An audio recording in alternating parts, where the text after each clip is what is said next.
बिस्मिल्लाहिर्रहमानिर्रहीम। अस्सलाम वालेकुम नाज़रीन, इरफान हाशमी आपको प्रोग्राम में लंदन से खुश आमदीद कहता हूँ। 4 खबरों पर तफसील से बात करेंगे। पहली खबर, अरशद शरीफ की माँ का आखिरी ख़त किसको लिखा गया और इस ख़त में ऐसा क्या है कि जिसे पाकिस्तान का मीडिया डाउन प्ले कर रहा है और इस ख़त को दुनिया भर की इंसानी हकूक़ की तंजीमों के दफातर में क्यों रखा जाए, ये तफसीलात आपके साथ हम शेयर करेंगे। और फिर इस्लामाबाद का मुहासरा, चारों सूबों से राब्ता मुनक़ता होने जा रहा है, ये कहानी क्या है।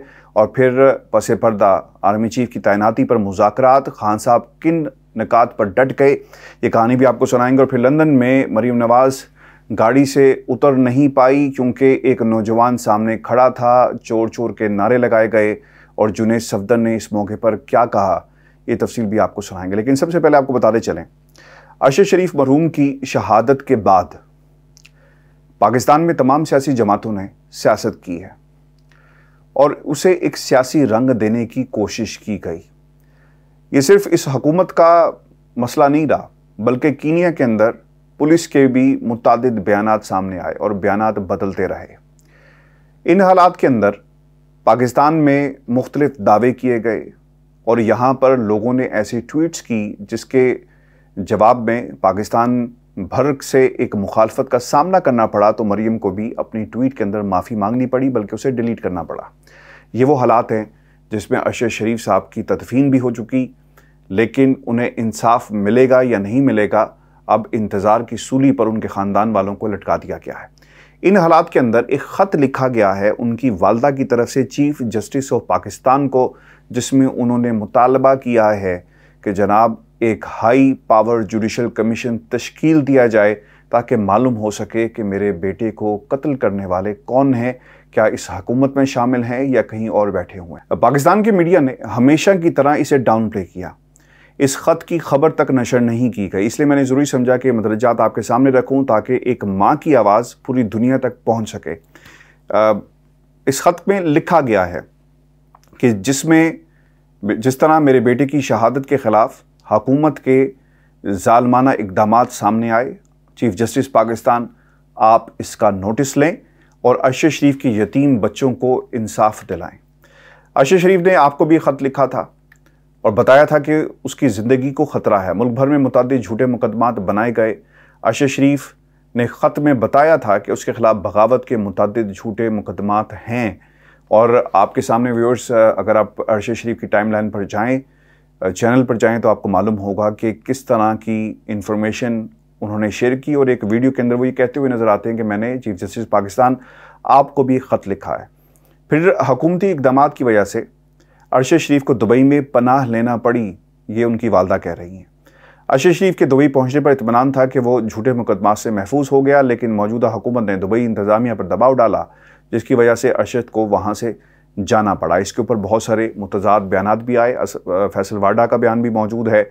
इसके साथ साथ हमने दीगर जो बयानात थे उनका भी हवाला मीडिया के ऊपर हमें नज़र आया, जिसमें ये कहा गया कि शायद बिलावल जरदारी की तरफ से हुकूमत को कहा गया वहाँ की किन को निकाल दिया जाए। हालांकि जो उनके करीबी दोस्त थे, जिसमें काशिफ अब्बासी साहब हैं, उन्होंने कहा कि अरशद का वीज़ा अभी मौजूद था, लेकिन उन्हें कहा गया कि आप मुल्क छोड़ जाएँ। अरशद शरीफ से कहा गया था कि फौरी दुबई छोड़ दो वरना हुकूमत पाकिस्तान के हवाले किया जाएगा। दुबई छोड़ने के बाद अरशद शरीफ कीनिया चला गया, जहां 2 माह के बाद उसका कत्ल किया गया। हकीकी वजूहात छुपाई गई जिनको मंज़र-ए-आम पर लाना नागुज़ीर है। अरशद शरीफ की शहादत पर कीनिया पुलिस ने भी 3 से 4 मरतबा अपना बयान बदला। तहकीकाती कमेटी के कीनिया पहुँचने से पहले ही वफाकी वज़रा ने मन घड़त कहानियाँ बनाना शुरू कर दी। और व्यूअर्स, ये पहला मौका नहीं है, हमारे यहाँ ये एक आम सी बात है। जब तक तहकीकात पूरी नहीं होती, लोग बयानिए बनाना शुरू कर देते हैं, सियासी तौर पर उसे इस्तेमाल किया जाता है और यहाँ पर ये कल्चर बन चुका है। उसकी बुनियादी वजह यह भी है कि हमें ना इदारों पर एतमाद रहा, ना निज़ाम पर एतमाद रहा और लोग अपनी थ्योरीज़ और अपने कंक्लूजन्स ड्रॉ करते हैं। तहकीकाती कमेटी के कीनिया पहुँच से पहले ही ये सब कुछ शुरू हो गया। वफाकी वज़रा के मन घड़त और झूठे बयानात मीडिया पर के रिकॉर्ड पर मौजूद हैं। वज़ीर-ए-आज़म के ऐलान के बरक्स एक रिटायर्ड जज को की सरबराही में कमीशन बना दिया गया। रिटायर्ड जज की कमीशन में वफाक के 2 अफसरान शामिल कर दिए गए। इस किस्म की तहकीकाती कमीशन से हुकूमत की बदनीयती वाज़ेह है। अब मसला यहाँ पर यह है कि जो तासुर मिल रहा है इस ख़त से कि एक बदनीयती मौजूद थी एक बदनीयती मौजूद है और इस बदनीयती की बुनियाद पर हम किसी भी कमीशन को तस्लीम नहीं करेंगे, ये पैगाम दे दिया गया है।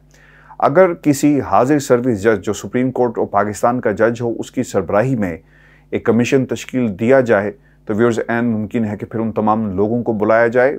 आपको याद होगा कल अरशद शरीफ साहब के हवाले से खान साहब ने भी ये कहा कि मैं श्री मिज़ारी और साथ साथ उनके मुराद सईद साहब जो हैं वो भी पेश होने के लिए तैयार हैं इस कमीशन के सामने, और अपने जो हमारे पास इंफॉर्मेशन है हम उसे ज़रूर शेयर करेंगे। अब मसला यहाँ पर ये है कि बदनीयती ये की जा रही है कि आपने एक रिटायर्ड जज को बैठा दिया, बना दिया, क्योंकि रिटायर्ड जज की और अहकामात की कोई हैसियत नहीं होती। हमने पाकिस्तान के सेटअप के अंदर जो एग्जिस्टिंग सिटिंग जजेस हैं उनके ऊपर भी इल्ज़ामात लगते हुए देखे, और वो उनकी जो बेचारगी थी या बेबसी थी वो भी पूरी दुनिया के सामने है, वो कुछ नहीं कर सके। तो यहाँ पर एक रिटायर्ड जज जो है वो किस हैसियत से किसी भी शख्स को बुलाएगा, क्योंकि उसके पास इख्तियार मौजूद नहीं है।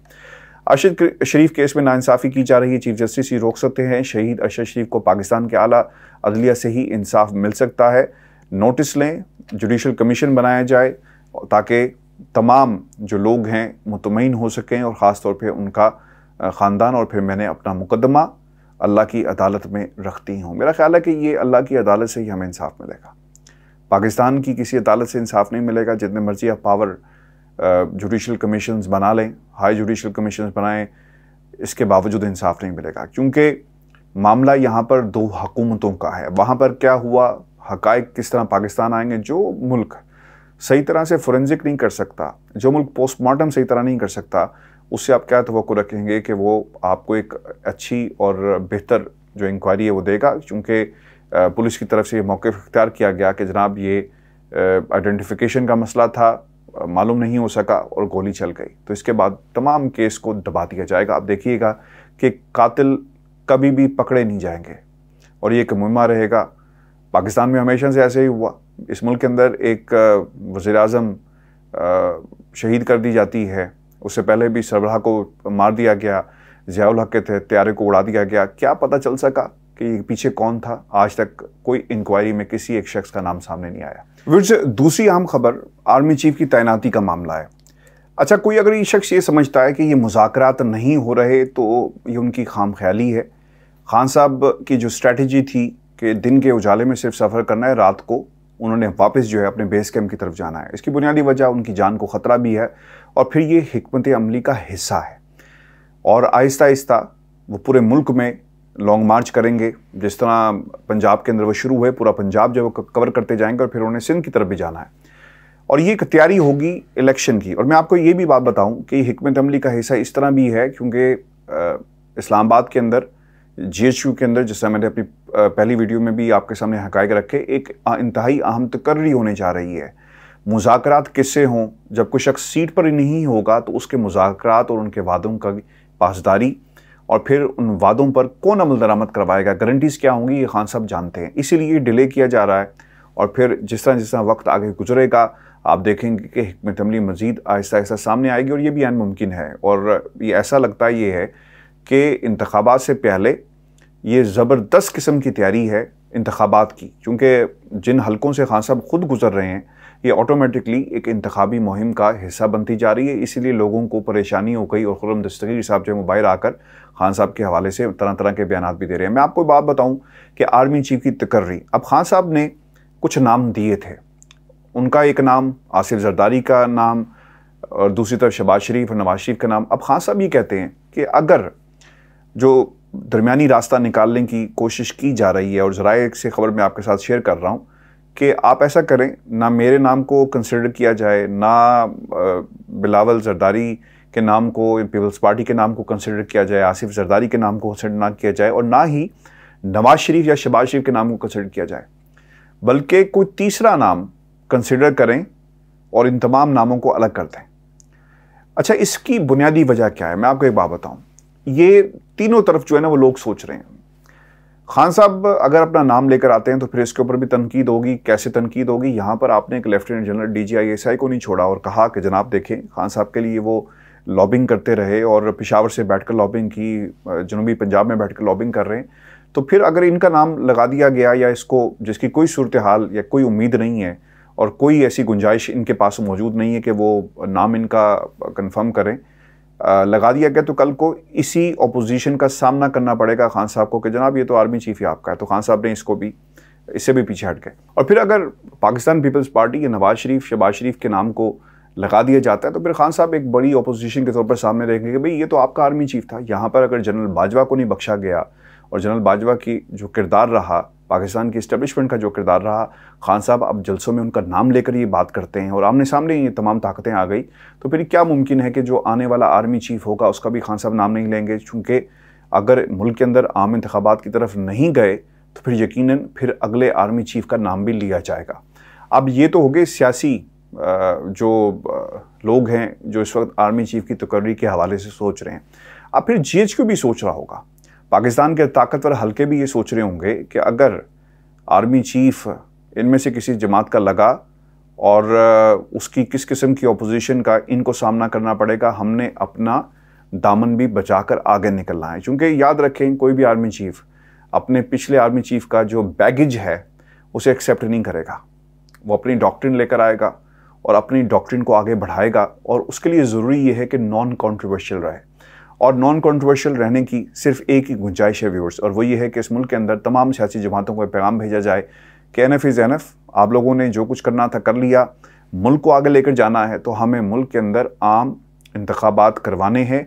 पाकिस्तान की कौम किसी को भी मैंडेट देगी तो उसी को हुकूमत बनानी चाहिए, फिर आप फैसले अपने करते रहें। यही एक वाहिद रास्ता है पाकिस्तान को आगे ले जाने का। और अगला आर्मी चीफ अगर इस फार्मूले पर काम नहीं करेगा तो फिर यकीनन वो कुर्सी भी हमेशा के लिए कंट्रोवर्शियल हो जाएगी। अब मसला यहाँ पर ये है कि ये मामला किसी 3, 4, 5 हज़ार लोगों का नहीं है, बल्कि उस जमात का है जिसने पिछले 3 ज़िमनी इंतखाबात जीते हैं। पंजाब के अंदर आप जीते, कौमी असम्बली में आप जीते, खान साहब ने दोबारा इलेक्शन होता है तब जीत जाते हैं। तो फिर एक ये जत्थों की बात नहीं हो रही, बल्कि उस जमात की बात हो रही है कि हुकूमत आपकी है लेकिन जीत कोई और रहा है। आप रिसोर्सेज को इस्तेमाल कर सकते थे लेकिन जीत कोई और रहा है।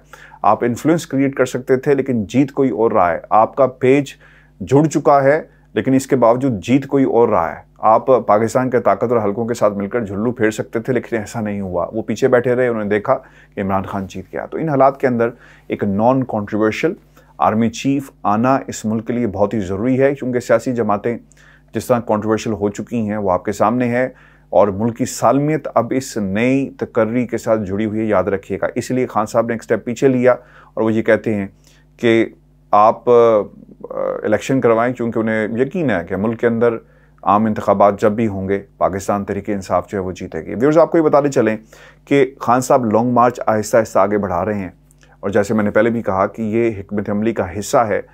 अब ये हिकमत अमली धरने में तब्दील होगी और धरना कहाँ पे होगा? इब्तदाई तौर पे ये कहा जा रहा है कि पड़ाव पिंडी में करेंगे। जब पिंडी में पड़ाव होगा और चारों तरफ से जो इस्लामाबाद है, जो रेड जोन जिसे डिक्लेयर किया गया है, अब ऐसा लगता है कि पूरे का पूरा इस्लामाबाद जो है वो रेड जोन में तब्दील हो चुका है, क्योंकि इनकी कोशिश ये थी। राना सनाउल्लाह ने एक बयान भी जारी किया और वो ये कहते हैं कि मैं इमरान खान को गिरफ़्तार करूँगा। खैर, गिरफ़्तारी तो खान साहब की अब नामुमकिन हो चुकी है। अदालतों से आप कोई ऐसा फ़ैसला लेकर आएँ तो शायद कुछ सूरत निकल सकती है, लेकिन गिरफ़्तार करना इमरान खान को अब इन हालात में नामुमकिन हो जाएगा। नज़रबंद तक जो है वो राना सनाउल्लाह करने की अपोजिशन में नहीं है। होगा क्या? पूरे का पूरा इस्लामाबाद कॉर्डन ऑफ हो जाएगा। आपने कंटेनर्स लगा दिए, दीवारें खड़ी कर दी, लोग बाहर नहीं निकल सकेंगे। जब एहतजाज करने वाले पिंडी पहुंचेंगे तो फिर चारों तरफ से, यानी मरी वाली साइड से भी, पंजाब की साइड से भी, एबटाबाद वाली साइड से भी, कश्मीर, तमाम रास्ते, वहाँ पर इमरान खान साहब बैठे होंगे, उनके लोग बैठे होंगे। और फिर जब लोग बाहर नहीं निकल सकेंगे, और ये भी याद रखें कि जो वफाकी पुलिस है वो इस्लामाबाद से बाहर नहीं आ सकती, यानी किसी किस्म का इकदाम या कोई एक्शन नहीं ले सकती, तो वहाँ पर यह भी मुमकिन है कि एफसी के एहलकारों को इस्तेमाल किया जाए, रेंजर्स के एहलकारों को इस्तेमाल किया जाए। लेकिन हालात इस्लामाबाद में रहने वालों के लिए मुश्किल हो जाएंगे और एक ये ऐसा आपको मंजर पेश करेगी ये सूरत हाल कुछ दिनों के अंदर, जब खान साहब इस्लामाबाद पहुँचते हैं, पिंडी पहुँचते हैं, लोगों के लिए एक बड़ी, यानी पूरे का पूरा शहर जो है एक जेल में कन्वर्ट हो जाएगा। तो इन हालात के अंदर इस्लामाबाद के लोगों को राशन जो है वो स्टोर कर लेना चाहिए, क्योंकि हालात किसी भी समझ जा सकते हैं, सप्लाई लाइन तबाह हो सकती है। और अगर ऐसा हुआ तो फिर ऐन मुमकिन है कि रेंजर्स और एफसी के ज़रिए रास्तों को ओपन करवाया जाए। व्यूअर्स, आपको ये बताते चलें कि लंदन में एक प्रेस कॉन्फ्रेंस मरीम नवाज साहिबा की तरफ से की गई और फ्रेंडली ऑपोजिशन, फ्रेंडली दोस्त, फ्रेंडली सहाफ़ी बिठाकर कुछ सवालात पूछे गए, क्योंकि वो ये समझती हैं कि अगर मुश्किल सवाल आ गया तो फिर इसका जवाब कहाँ से लेकर आएंगे, क्योंकि बहुत सारे ऐसे निकात मौजूद हैं, सवालात ऐसे मौजूद हैं जिनका जवाब मरीम नवाज़ के पास मौजूद नहीं है। जब सवाल का जवाब ही मौजूद ना हो किसी किताब के अंदर तो फिर उस सवाल को सिलेबस में शामिल ही नहीं किया जाता है। इसी नुक्ते पर वो अपनी प्रेस कॉन्फ्रेंसेस करती हुई हमें नज़र आती हैं लंदन में। लेकिन एक सवाल जो उनका पीछा सारी उम्र नहीं छोड़ेगा और वही सवाल है कि एवन फील्ड की मलकियत किसकी है। पाकिस्तान में जजों ने तो ये कह दिया ना कि जनाब अगर ये मलकियत उनकी है तो तब भी आपको साबित करना है, लेकिन ये नारे और ये सवाल इनका पीछा लंदन में नहीं छोड़ा। एक बच्चे रोज़ाना की बुनियाद पर एवन फील्ड के बाहर पहुंच जाते हैं और वो सवाल करते हैं मरीम से कि आप कहती थी कि ये एवन फील्ड अपार्टमेंट्स मेरे नहीं हैं, तो अब ये कहाँ से निकल आए। ये आज भी सवाल उनसे किया गया और शान ने ये सवाल, उनकी गाड़ी जब आकर रुकती है मरीम सफदर की, मिसेस सफदर की एवन फील्ड के बाहर, तो वहाँ पर ये सवाल बाबा से बुलंद पूछा, क्योंकि आप कमरों में तो लोगों को, बंद कमरों में तो लोगों को ब्रीफ करके और सवालात जिस तरह के आपके सामने रखे जाते हैं, सब कुछ हो सकता है, मैनेज हो सकता है आपकी मीडिया मैनेजमेंट के ज़रिए, लेकिन आप सड़कों पर ये लोगों को किस तरह मैनेज करेंगे। फिर उसी मौके पर गार्ड्स आए और उनको रोकने की कोशिश की कि आप ऐसी बातें मत करें। और फिर हमने ये भी देखा कि जुनैद सफदर भी उस गाड़ी में मौजूद थे, वो बाहर निकलते हैं, इशारतन कोई बात करने की कोशिश भी की, देखा भी और फिर आगे बढ़ गए। हालांकि इससे पहले आपको याद होगा एक वीडियो में शान अली के ऊपर हमला भी हुआ उनके गार्ड्स की तरफ से, जब वो गुफ्तगू कर रहे थे और बता रहे थे कि आपकी फैमिली के ख़िलाफ़ मैं एहतजाज करता हूँ, हाथ में लाया। लेकिन अब ये वो सवालात हैं जो लंदन की सड़कों पे भी पूछे जाएंगे। पाकिस्तान की सड़कों पर तो पूछ रहे हैं खान साहब, लेकिन लंदन की सड़कों पर भी आम पाकिस्तानी ये पूछेगा सवाल कि ये फ्लैट्स जिनमें तुम रहते हो, ये फ्लैट्स किसके हैं, ये पाकिस्तान की आवाम के हैं। इसका जवाब मरीम के पास ना पहले था और ना ही आज है। व्यूअर्स, ये आज का हमारा शो था। अपने कमेंट्स ज़रूर भेजिएगा, चैनल को सब्सक्राइब करना मत भूलें। मुझे इजाज़त दीजिए, अल्लाह ने के बाद।